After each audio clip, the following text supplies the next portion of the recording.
अस्सलाम वालेकुम रहमतुल्लाहि व बरकातुहू।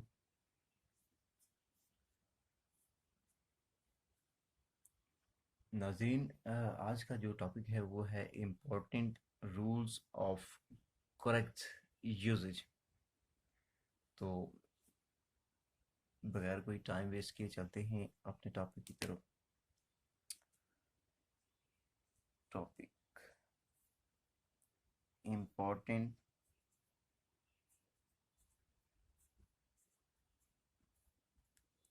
Rules of correct usage.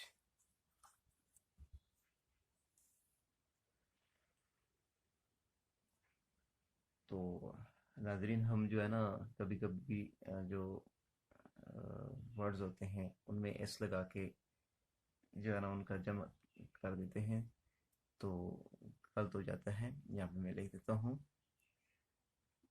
बाज इसमों की वाहिद और जमा की शक्ल एक ही जैसी होती है, एक ही जैसी होती है। आम हालात में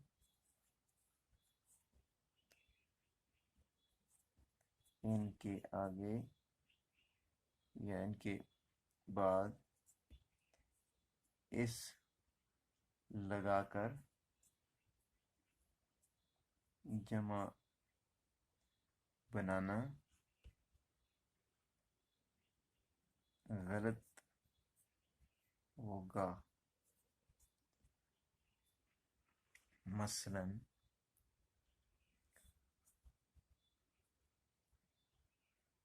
मसलन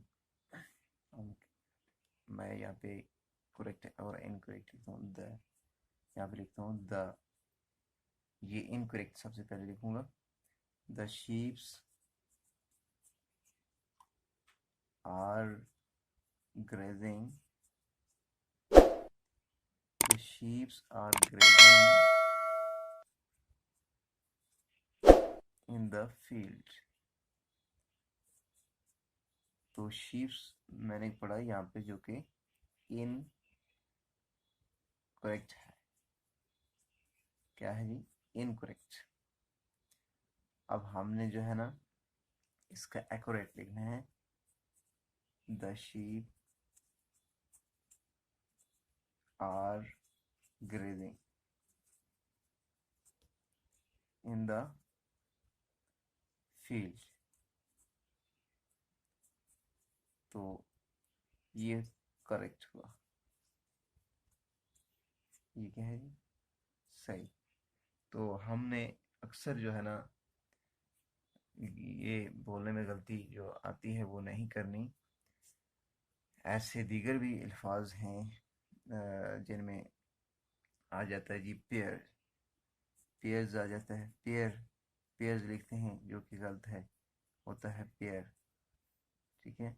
इसी तरह आ जाता है जी डोजन, आ जाता है डोजन। तो डोजन्स कहते हैं जो गलत है, सही लफ्ज़ होता है डोजन्स, डोजन। तो इसी तरह आगे डियर आता है, डियर, डियर्स। तो डियर्स नहीं होता, लफ्ज़ होता है डियर। इसी तरह जो 100 होता है, 100 लिखते हैं, हंड्रेड्स अक्सर लिख देते हैं, तो ये गलत हो जाता है। सही लफ्ज़ है, सही जो अल्फाज है इसका 100 है, 100। तो ये 100 जो लिखेंगे ये सही रहा। तो इसलिए एक और लिख यहाँ पे लिख देता हूँ। एक ये भी गलती करते हैं इसमें, थाउजेंड्स कह देते हैं, तो ये गलत हुआ। थाउजेंड होता है, थाउजेंड। तो उम्मीद है मुझे ये वीडियो आपको पसंद आई होगी। अल्लाह ताला हम सब के इल्म में इजाफ़ा फरमाए। तो अगर आप मेरे चैनल पे नए हैं तो मेरे चैनल को सब्सक्राइब करना ना भूलिएगा, लाइक और शेयर भी कर दीजिएगा, ताकि जैसे लोगों के लिए